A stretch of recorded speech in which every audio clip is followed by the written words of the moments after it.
Soon workmen came to give the twins their numbers. Donald was 9 and Douglas 10.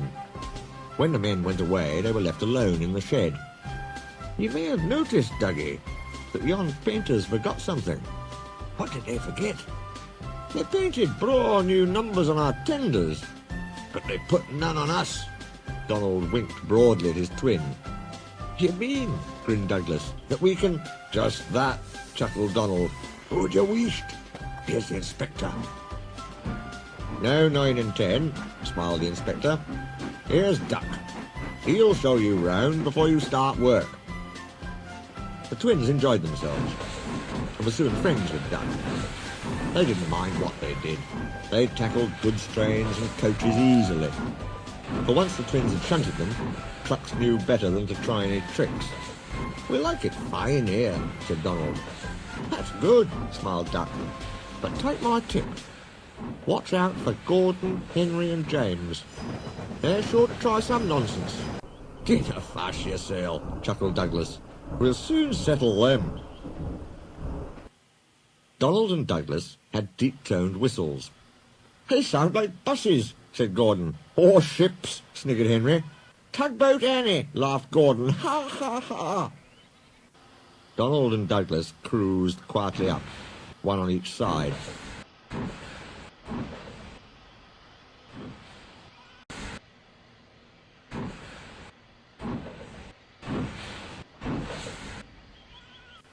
You wouldn't be making fun of us, would you now? Asked Donald. Gordon and Henry jumped. They glanced nervously from side to side. No, said Gordon. No, certainly not, said Henry. That's fine, said Douglas. You just mind the both of you, and keep it that way. That was the way Gordon and Henry kept it. Every day, punctually at 3:30, Gordon steams in with the express. It is called the Wild Nor'Wester, and is full of people from England, Wales and Scotland. There is also a special coach for passengers travelling to places on Thomas's branch line. When the other coaches are taken away empty, engines have to remember to shunt the special coach to the bay platform. It doesn't wait there long. Thomas, with Annie and Clarabelle, comes hurrying from the junction to fetch it. Thomas is very proud of his special coach. One afternoon, Douglas helped Duck in the yard, while Donald waited to take a goods train to the other end of the line. As Duck was busy arranging Donald's trucks, Douglas offered to take away Gordon's coaches. Douglas was enjoying himself when an awful thought struck him. I hope the Fat Controller doesn't find out I shouldn't be here. I couldn't abide going back. He worried so much over this that he forgot about Thomas's special coach. He pushed it with the others into the carriage siding, then ambled along to join Donald at the water column. As he went, Thomas scampered by, whistling cheerfully. Soon Thomas came fussing.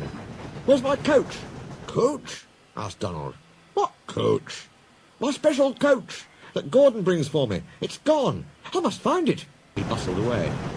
Lost sakes, said Douglas. I'm on a stowed the special coach with the others. You see that? Exclaimed Donald's driver.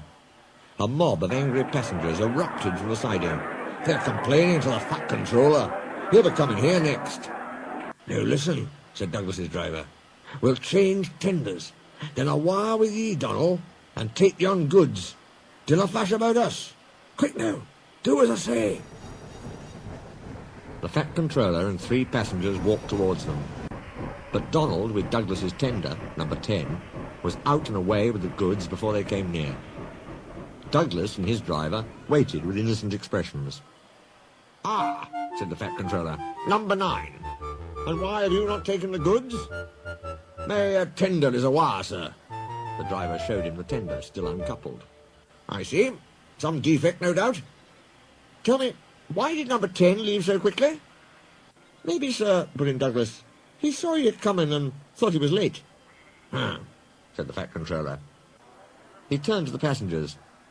Here, gentlemen, are the facts. Number 10 has been shunting the yard. Your coach disappeared. We investigate. Number 10, disappears too. You can draw your conclusions. Please accept my apologies. The matter will be investigated. Good afternoon, gentlemen.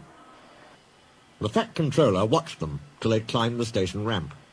His shoulders twitched. He wiped his eyes. Douglas wondered if he was crying. He wasn't. He swung round suddenly. "Douglas," he rapped, "why are you masquerading with Donald's tender?"